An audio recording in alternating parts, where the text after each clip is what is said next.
Shri Lindo Joseph, അങ്ങേക്ക് 7 minute സംസാരിക്കാം. Sir, ഞാൻ ഈ നന്ദി പ്രമേയത്തെ പിന്തുണയ്ക്കുകയാണ് സാർ.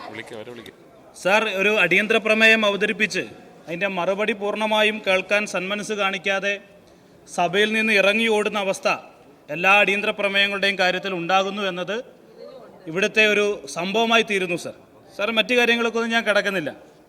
സാർ, കഴിഞ്ഞ ഒരു ദശകത്തിൽ കേരളത്തിലുണ്ടായ മാറ്റങ്ങളെ, നേട്ടങ്ങളെ പാഴ്മുറം കൊണ്ട് മറയ്ക്കാനോ ഇല്ലാതാക്കാനോ കഴിയില്ല സാർ. കേരളത്തിൻ്റെ സമസ്ത മേഖലകളിലും ലോകോത്തരമായ കാഴ്ചപ്പാടുകൾ അവതരിപ്പിക്കാനും നടപ്പിലാക്കാനും കഴിയുന്ന ഒരു സ്ഥലമായി മാറ്റുക എന്നതാണ് LDF ഗവൺമെൻറ് ലക്ഷ്യം വെക്കുന്നത്. തെറ്റായ വളച്ചൊടിക്കപ്പെട്ട വാർത്തകളിലൂടെ ബോധപൂർവം തെറ്റിദ്ധാരണ പരത്തിയും അപഹസിച്ചും കേരളം നേടിയ നേട്ടങ്ങളെ ഇല്ലാതാക്കാൻ കഴിയുമോ എന്ന വികല പരിശ്രമങ്ങൾക്ക് നേതൃത്വം നൽകുകയാണ് സാർ പ്രതിപക്ഷം. സാർ, എനിക്ക് മുമ്പ് സംസാരിച്ചത് ബഹുമാനപ്പെട്ട കുഞ്ഞാലിക്കുട്ടി സാഹിബാണ്. അദ്ദേഹം പറഞ്ഞത് അവരുടെ ഭരണകാലം, UDFൻ്റെ ഭരണകാലം വളരെ മെച്ചപ്പെട്ടതായിരുന്നു എന്നുള്ള നിലയിലാണ്. സാർ, പ്രതിപക്ഷ നേതാവും ഉപനേതാവും ഇവിടെ ഇല്ല, പക്ഷെ അവരുടെ ഓർമ്മയിലേക്ക് ഒരു കാര്യം സൂചിപ്പിക്കുകയാണ് സാർ. 2011-16 UDF ഗവൺമെൻറ് കേരളം ഭരിച്ചുകൊണ്ടിരിക്കുന്ന ഘട്ടത്തിൽ കേരളത്തിലാകെ ഒരു പ്രകൃതി ദുരന്തം മാത്രമാണ് ഉണ്ടായിട്ടുള്ളത്. അത് 2012 ഓഗസ്റ്റ് മാസം 6-ാം തീയതി പുലിരാമ്പാറ എന്ന് പറഞ്ഞ സ്ഥലത്താണ്, എൻ്റെ മണ്ഡലത്തിലെ പുലിരാമ്പാറ എന്ന് പറഞ്ഞ സ്ഥലത്താണ് 24 വീടുകൾ പൂർണ്ണമായും തകർന്നു പോവുകയും 8 മനുഷ്യരുടെ ജീവൻ അപഹരിക്കുകയും ചെയ്തൊരു ദുരന്തം. ബഹുമാനപ്പെട്ട അന്നത്തെ മുഖ്യമന്ത്രി ശ്രീ ഉമ്മൻചാണ്ടി സാറും ഇപ്പോഴത്തെ പ്രതിപക്ഷ ഉപനേതാവും എല്ലാം ഈ സ്ഥലം വന്ന് സന്ദർശിച്ചു. 7 വർഷമാണ് സാർ അവർക്ക് വീട് ലഭിക്കുന്നതിന് വേണ്ടി അവർ ഏറ്റെടുത്തു കൊടുത്ത ആ താൽക്കാലികമായ ഷെഡിൽ 24 കുടുംബങ്ങൾ താമസിച്ചത് 7 വർഷമാണ്.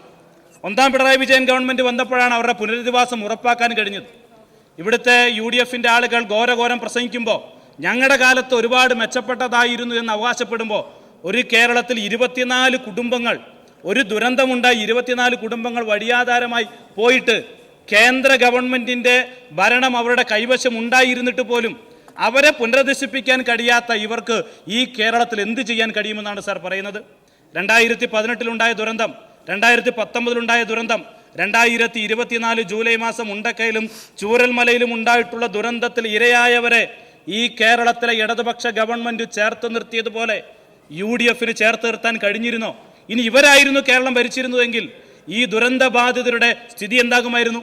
മുണ്ടക്കയിലും ചൂരൽമലയിലുമുള്ള ആളുകൾ ദുരന്തമുണ്ടായി 1 മാസവും 1 വർഷവും 7 മാസവും തികയുമ്പോൾ അവർക്ക് വേണ്ടി ഗവൺമെൻറ് നിർമ്മിച്ചു നൽകുന്ന ടൗൺഷിപ്പിലേക്ക് മാറുകയാണ് സാർ. ഇതാണ് സാർ ഇടതുപക്ഷ ഗവൺമെൻറ് ഉണ്ടാക്കി കൊടുക്കുന്ന മാറ്റം. ഇവർക്ക് ഏതെല്ലാം നിലയിൽ മാറ്റം ഉണ്ടാക്കാൻ കഴിയുമെന്നാണ് ഇവർ അവകാശപ്പെടുന്നത്.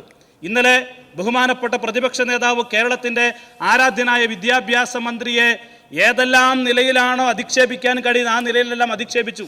ഒരു പ്രതിപക്ഷ നേതാവിൻ്റെ വായിൽ നിന്നും ഉണ്ടാകാത്ത അപഹാസ്യകരമായ വാക്കുകളുണ്ടായി. രാഷ്ട്രീയപരമായ വിമർശനം ഉണ്ടാകാം.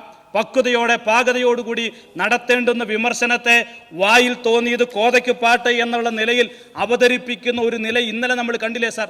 അവർ പറയുകയാണ് വിദ്യാഭ്യാസ മേഖലയെക്കുറിച്ച്, UDFൻ്റെ വിദ്യാഭ്യാസ മേഖല എങ്ങനെയായിരുന്നു എന്ന് ഓർക്കണ്ടേ സാർ? ഞാൻ ഓർക്കുകയാണ് സാർ. ഒരു ദിവസം രാത്രി ഞങ്ങളൊക്കെ SFI പ്രവർത്തകരായിരിക്കുന്ന ഘട്ടത്തിൽ ഒരു ദിവസത്തെ വാർത്ത കേൾക്കണം, മലാപ്പറമ്പ് സ്കൂൾ ഇടിച്ചു തകർത്തിരിക്കുന്നു. ലാഭകരമല്ല എന്നതിൻ്റെ പേരിൽ UDF അടച്ചുപൂട്ടാൻ തീരുമാനിച്ച മലാപ്പറമ്പ് ഗവൺമെൻറ് സ്കൂള് ഇടിച്ചു നിരത്താൻ വേണ്ടിയിട്ടുള്ള തീരുമാനമെടുത്ത് ഒരു രാത്രി കൊണ്ട് സ്കൂൾ പൊളിച്ചു കളഞ്ഞ് UDFൻ്റെ കാലത്ത് കാരപ്പറമ്പ് എന്ന് പറഞ്ഞ സ്കൂള് ലാഭകരമല്ലാത്ത സ്കൂളുകളുടെ പട്ടികയിൽ ഉൾപ്പെടുത്തുന്ന സാഹചര്യമുണ്ടായി. പാഠപുസ്തകം എവിടെ? ഓണപരീക്ഷയായിട്ടും പാഠപുസ്തകം എന്തേ അച്ചടിച്ചു തരാത്തത് എന്ന് ചോദിച്ചപ്പോൾ വിദ്യാഭ്യാസ മന്ത്രി പറയുകയാണ്, ഓണം നേരത്തെ വന്നതുകൊണ്ടാണ് പാഠപുസ്തകം എത്താത്തത് എന്ന നിലയുണ്ടാവുകയാണ്.